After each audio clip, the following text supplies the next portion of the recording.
What's up guys, j'espère que vous allez bien. Vidéo que j'avais vraiment envie de faire depuis déjà un bon bout de temps. Ça doit faire au moins 3 semaines qu'elle est déjà scriptée cette vidéo-là. Puis j'ai comme juste pas eu le temps de la faire entre la série GNT et puis la vidéo réponse de Jack Leblanc. Puis bon, cette vidéo-là, je veux être une espèce de réflexion, une discussion suite à une vidéo que j'ai vue de Ali Brassard, TikTok famous. Nouvellement sur YouTube, Instagrammeuse. Tu sais, personnellement, vous le savez, là, mais je ne suis pas sur la plateforme TikTok. Fait que moi, je savais pas d'où elle arrivait, en fait. Ali Brassard, ça fait vraiment pas longtemps qu'elle est sur YouTube. Mais maintenant, depuis un mois, elle est nouvellement sur la plateforme. Et puis, elle amène quand même un massive follow-up avec elle. Je trouve ça vraiment impressionnant. Puis, je trouve ça vraiment cool que, tu sais, elle a réussi d'une certaine façon à le prouver, là, que, tu sais, malgré la pensée qui dit que TikTok c'est du faux clout ou tout, vous le voyez là, avec les chiffres qu'elle fait présentement quand tu débutes une chaîne YouTube, c'est pas juste des légendes urbaines. Comme je vous ai dit, je sais pas trop ce qu'elle fait sur TikTok, je sais même pas qu'est-ce qu'on fait sur TikTok à part des danses là. Mais je suis crissement content de voir son arrivée sur YouTube. Je trouve qu'elle a une esti de belle énergie. Je trouve qu'il y a vraiment de quoi de cool, de vraiment vrai, d'authentique à travers la façon dont elle parle dans ses vidéos. Ce genre de spontanéité comique qui est grandement recherchée dans le milieu du YouTube game. Puis cette énergie-là, je pense que ça va faire en sorte qu'elle va vraiment se démarquer en 2021 si elle peut rester active. Genre, no doubt, in my mind, elle va vraiment monter rapidement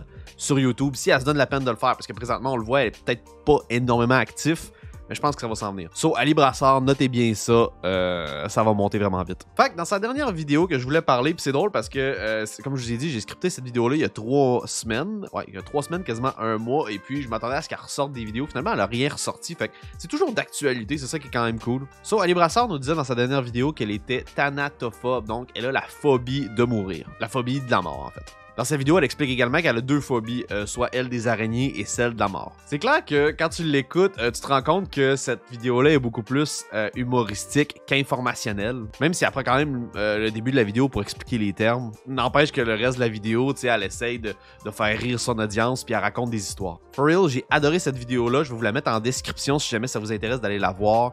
Et puis, moi, ça m'a inspiré à vous parler de cette phobie-là parce que moi aussi, j'ai déjà eu la phobie de la mort. Je pense que pas mal tout le monde ont la peur de mourir. On sait jamais quand ça va arriver, mais vraiment, en être obsédé, c'en est une autre chose. Et puis moi, j'avais les mêmes craintes que Ali Brassard avant. J'ai pas peur de grand chose, je pense, dans la vie, mais jusqu'à l'âge de 20 ans, j'étais terrorisé à l'idée de mourir. Pourquoi à partir de 20 ans, ça l'a arrêté? Ben, ça donne à peu près en même temps avec les années où j'ai terminé le cégep. Fait que je vous avertis, à partir d'ici, on va essayer de parler sans tabou de spiritualité. Je respecte votre religion, peu importe ce que vous croyez, puis si vous croyez en rien, ben c'est all good aussi, ok? Je vais vraiment essayer de trouver une façon cool puis originale de vous amener tout ça, parce que je sais que ça intéresse vraiment pas tout le monde de parler de spiritualité. Il y a beaucoup de monde que genre, ils se calissent bien gros de la religion puis tout. Fait que je vais essayer d'amener une façon cool de vous amener ça sans que ce soit trop lourd, en fait. Ou encore que ça vous fasse décrocher, parce que je trouve ça vraiment cool, je trouve ça vraiment passionnant à parler de ce sujet-là, parce qu'on va tous un jour mourir. Puis, pour de vrai, on n'a pas toujours la chance d'en parler. Je vais vous expliquer mon processus derrière les réflexions que j'ai eues, en espérant que juste vous aussi, ça vous fasse peut-être du bien de l'entendre, ou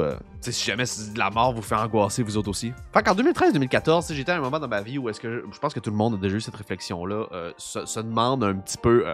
qu'est-ce qu'on va faire dans la vie? Qu'est-ce que je vais faire dans la vie? Pourquoi je suis ici? Tu sais, vraiment des grosses questions deep down philosophiques que l'être humain n'a pas vraiment de réponse encore. Tu sais, à 20 ans, il y en a qui pensaient juste à fumer, fourrer, boire ou whatever. Moi, j'étais vraiment le genre de gars qui paniquait juste à l'idée de survivre, ok? Puis j'avais un stress constant où est-ce que je me demandais à quoi la vie des autres ressemblerait si j'étais pas là.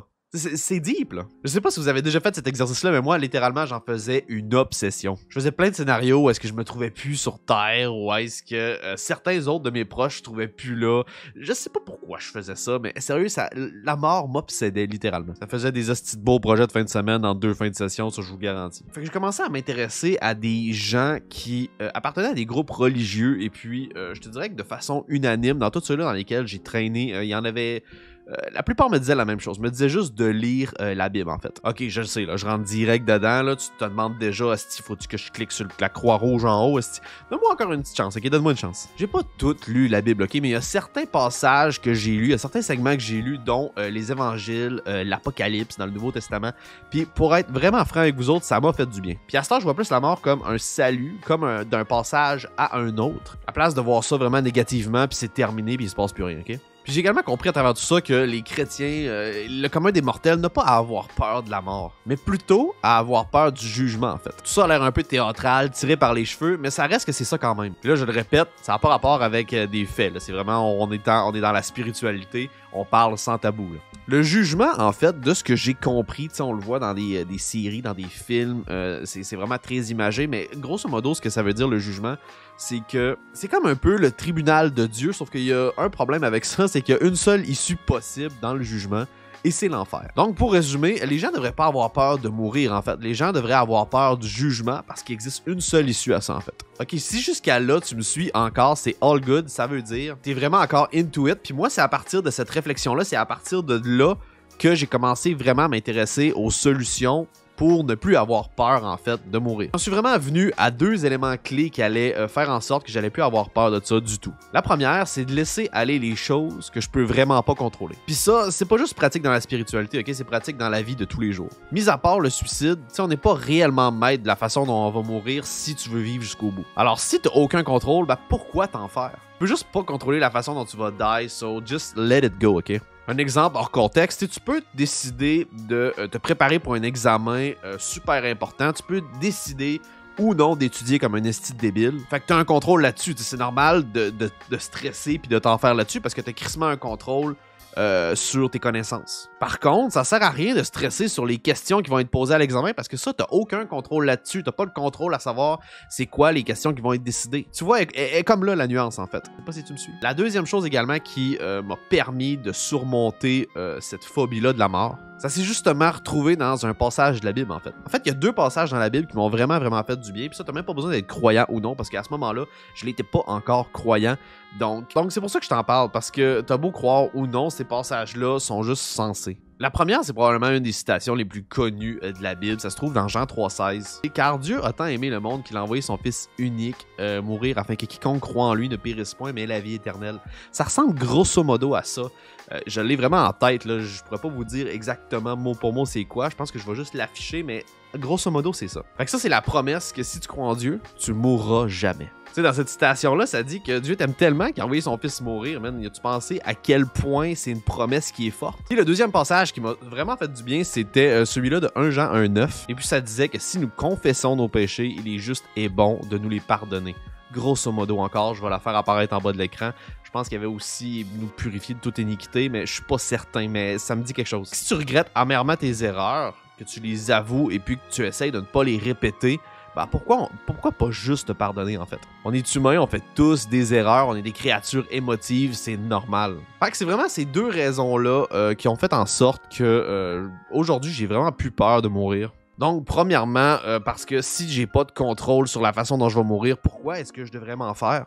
Et puis deuxièmement, parce que j'ai pas peur du jugement, parce que je crois en Dieu. Tu sais, je suis un humain, je suis crissement pas parfait, je suis vraiment pas un exemple de pureté, oh Christ que non. Sérieusement, je sais même pas pourquoi c'est de plus en plus tabou de parler de religion, mais de moins en moins tabou de parler de sexualité aujourd'hui. Genre, c'est un peu le monde à l'envers. Puis je dis pas que c'est mauvais, mais je dis qu'on a un petit peu perdu de ça. Tu sais, je sais pas pourquoi, mais j'ai l'impression que c'est de plus en plus difficile de parler de religion, de croyances religieuses. Puis je trouve que c'est tellement important parce que veux pas, la mort, ça représente probablement un des passages les plus importants de toute ta vie. Ça va être le passage le plus important, tu sais. Mais on en parle juste pas, tu sais. Puis je suis vraiment pas genre en mode, ok, 2021, est-ce qu'il faut que tu commences à croire en ci, en ça, tu sais.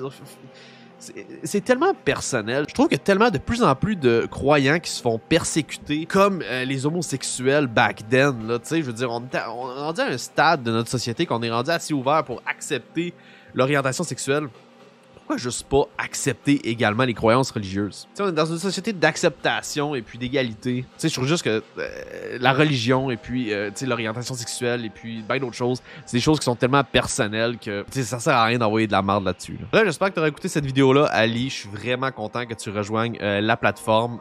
J'espère que ça t'aura aidé un minimum. Peut-être que ça t'aidera pas. Si c'est pas le cas, my bad. J'aurais à tout de moins essayé. C'est pas grave. C'est nouveau, je t'invite à t'abonner. C'est le bouton rouge en bas de l'écran. C'est gratuit, ça fait plaisir. Je pense qu'on est pas loin du 6000 abonnés. Un truc de malade. Je plug mon IG en bas de l'écran. Sur ce, peace out, guys.